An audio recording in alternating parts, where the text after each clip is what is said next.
विभूम्नि स्वसुखमुपगते क्वचिद् विहर्तुं प्रकृतिमुपेयुषि यद् भव प्रभा।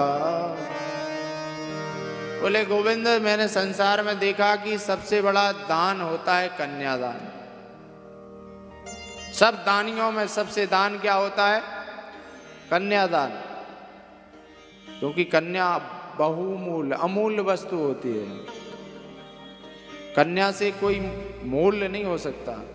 बाकी अपने संसार शरीर का सब कुछ परित्याग कर सकता है, कन्या का त्याग करना असंभव। तो कन्यादान जैसा दान कोई दान होता नहीं। संसार में सब ने सब कन्यादान किया। मेरे मन में भी भाव उत्पन्न हुआ कि मैं भी कन्यादान करूं।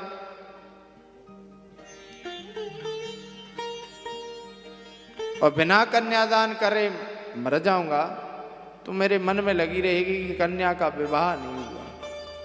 तो ठाकुर जी हंस पड़े, अरे महाराज, तुम तो नैष्ठिक बाल ब्रह्मचारी, तुम्हारी ना शादी हुई तो कन्या कहाँ से आई? तो वही तो बोले, मैं बोल रहा हूँ महाराज कि संसार में सब कन्यादान किए, पर मुझे कन्या नहीं, तो मैंने अपनी बुद्धि इति मति को ही अपनी कन्या बना लिया। और मति जिस प्रकार की मेरी है उस प्रकार मैं योग्य वर भी ढूंढ रहा हूँ। ढूंढते ढूंढते बहुत समय हो गया, मगर आज तक मुझे उसके अनुरूप वर नहीं मिला। ठाकुर जी ने प्रश्न किया, ऐसा क्या विशेषता है तुम्हारी कन्या में भाई, जो तुम्हें उसके अनुकूल पति नहीं मिल रहा है? बोले विशेषता यह है कि वितृष्णा, किसी भी प्रकार की तृष्णा नहीं है इस मति में। लोगों को कई प्रकार की तृष्णाओं से ग्रसित होते हैं। जिसके पास धन संपत्ति है तो उनको धन की तृष्णा तो नहीं है, लोकेष्णा है कि लोग हमारे नाम को जाने। किसी को लोकेष्णा, किसी को वित्तृष्णा, किसी को पुत्रेष्णा, किसी ना किसी तृष्णा से ग्रसित है।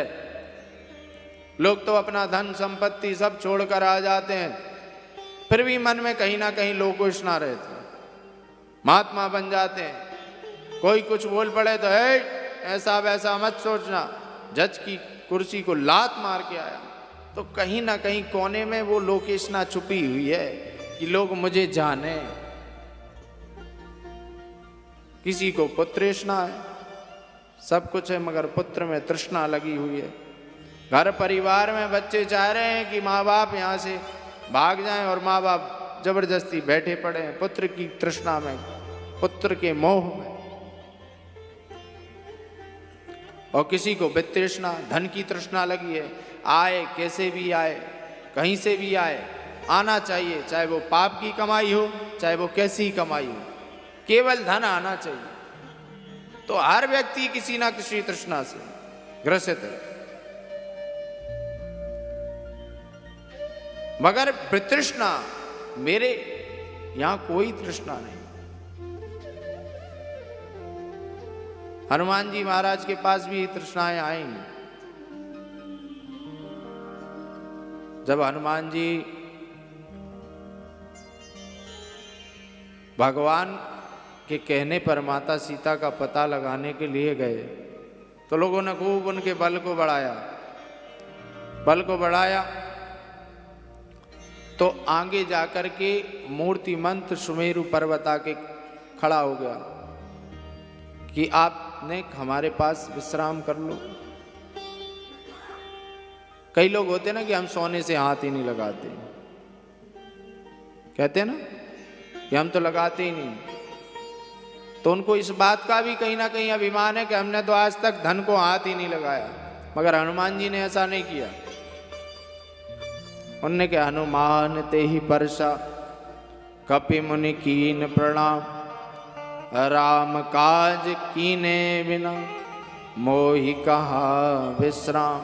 हनुमान जी ने स्पर्श किया मगर उसको अपनाया नहीं, कि कहीं ना कहीं बोले मेरे मन में अहंकार नहीं आ जाए कि मैं धन को हाथ ही नहीं लगाता। तो जब धन को त्याग कर दिया तो कीर्ति मुंह फाड़ के खड़ी थी। ग्रास बनाने के लिए। जैसे अब धन को त्याग दो, सब परिवार को त्याग दो, तो कीर्ति सामने खड़ी हो जाती है। तो ज्यों ज्यों वो मुंह बढ़ाती जाए त्यों त्यों हनुमान जी भी बड़े होते जाए। हनुमान जी ने सोचा कीर्ति के चक्कर में पड़ गए तो उलझ जाएंगे, क्योंकि कीर्ति से मुख बड़ा किसी का नहीं होता है। आज आपकी थोड़ी कीर्ति बढ़ी, फिर आपको और कीर्ति की आवश्यकता पड़ेगी। इसलिए हनुमान जी उनके मुख में कीर्ति में घुसे और फिर बाहर निकल। तो कहीं ना कहीं किसी ना किसी प्रकार से लोकेशना किसी ना किसी को लगी ही रहती है कि हमें लोग जाने, हमें लोग पहचाने। मगर मेरे यहाँ किसी भी प्रकार की तृष्णा नहीं, मेरी मति वितृष्णा। इसलिए ऐसी मति के लिए तो उत्तम पति चाहिए। और आज मेरी खोज पूर्ण हो गई आपके चरणों के दर्शन करके। मुझे ऐसा लग रहा है मेरे पति का वर्ण आपसे ही कर दूं, इसलिए मैं आपको अपनी मति भेंट कर रहा हूं। भीष्म पितामह के इन भावों को देखकर ठाकुर जी मुग्ध कंठ हो गए, प्रसन्न हो गए ठाकुर जी। बोले बस मुझे वो फल याद आ रहा है कि जब आपने एक भक्त की प्रतिज्ञा रखने के लिए अपनी प्रतिज्ञा का परित्याग कर दिया। आपने प्रतिज्ञा ली कि मैं ऐसे महाभारत में शस्त्र नहीं ग्रहण करूंगा। तब मैंने भी प्रतिज्ञा कर ली, या तो मैं आज अर्जुन का वध कर दूंगा या प्रभु को शस्त्र धारण करना पड़ेगा। मैं बाणों पे बाण बौछार लगा दी, अर्जुन घबरा गया, रथ टूटकर बिखर पड़ा।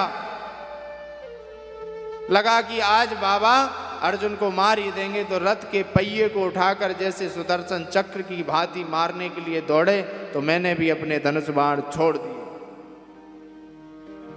मानो पृथ्वी हिल गई, कांप गई। क्यों कांपी पृथ्वी?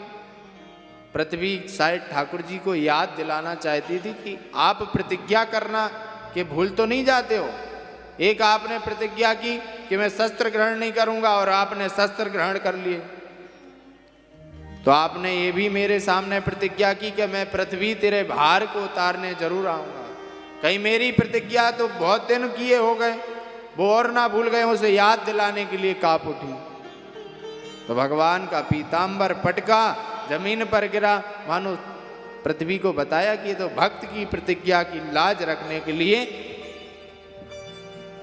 ठाकुर जी ने अपनी प्रतिज्ञा को तोड़ा है, तुम्हारी प्रतिज्ञा को नहीं भूले। तो वो क्षण मुझे याद आता है प्रभु कि जैसे एक गजराज को कोई सिंह मारने के लिए दौड़े। ये भी बता रहे हैं कि तुम सिंह हो तो हम गजराज से भी कम नहीं। तो बस मुझे तो आज वह पावन प्रसंग याद आ रहे हैं कि आप कैसे महाराज में गोपिकाओं के चित्त को चुराने के लिए कैसी मधुर बांसुरी का निनाद कर रहे हैं, कैसे गोपिकाएं आपके चित्त में मनोहरित तो हो रही हैं। मानो आज आपने सारी गोपियों की अविद्या, अस्मिता, राग, द्वेष, इन सब का हरण कर लिया। इनको हरण करके परम माधुर्य रस को प्रदान कर रहे हो। वो झांकी मुझे याद आ रही है। आज भगवान की महाराज के प्रसंग को याद कर रहे हैं श्री भीष्म जी महाराज। तो महाराज कोई साधारण चीज नहीं है। जो भीष्म जैसे पितामह जिनने जीवन में विवाह नहीं किया, वह भी भगवान के महाराज को श्रवण कर रहे हैं, स्मरण कर रहे हैं। तो महाराज तो बहुत दिव्य भव्य है। आज उन्हीं पल को याद करते हुए देखा कि माघ का महीना है, शुक्ल पक्ष है, सूर्य भी उत्तरायण हो गए और सामने ठाकुर जी खड़े हैं। तो इससे अच्छा मौका कहीं नहीं मिलेगा।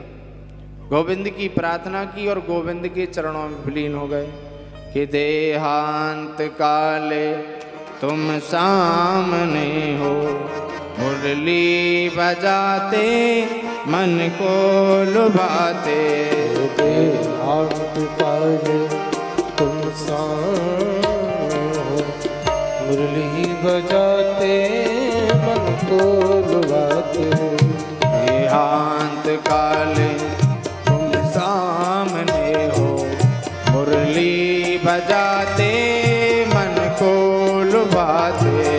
देहांत काले तुम सामने हो, मुरली बजाते मन को लुभाते। यह गीत गाकर तन नाच त्यागूं, यह गीत गाकर तन नाच त्यागूं। गोविंद गाऊं दर माधवे, श्री कृष्ण गोविंद हरे मुरारी, हे नाथ नारायण वासुदेवा। श्री कृष्ण गोविंद हरे मुरारी, हे नाथ नारायण वासुदेव। श्री कृष्ण गोविंद हरे मुरारी, हे नाथ नारायण वासुदेवा। श्री कृष्ण गोविंद हरे मुरारी, हे नाथ नारायण वासुदेवा।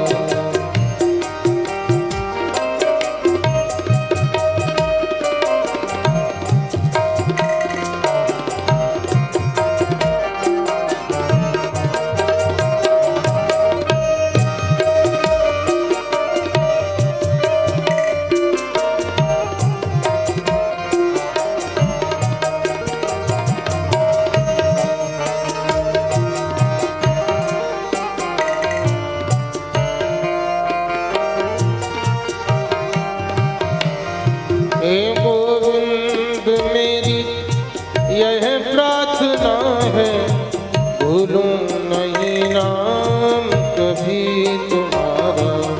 गोविंद मेरी यह प्रार्थना है, भूलो नहीं नाम कभी तुम्हारा। गोविंद मेरी यह प्रार्थना है, भूलूं नहीं नाम कभी तुम्हारा। निष्काम होकर जय गीत गाओ, निष्काम होकर जय गीत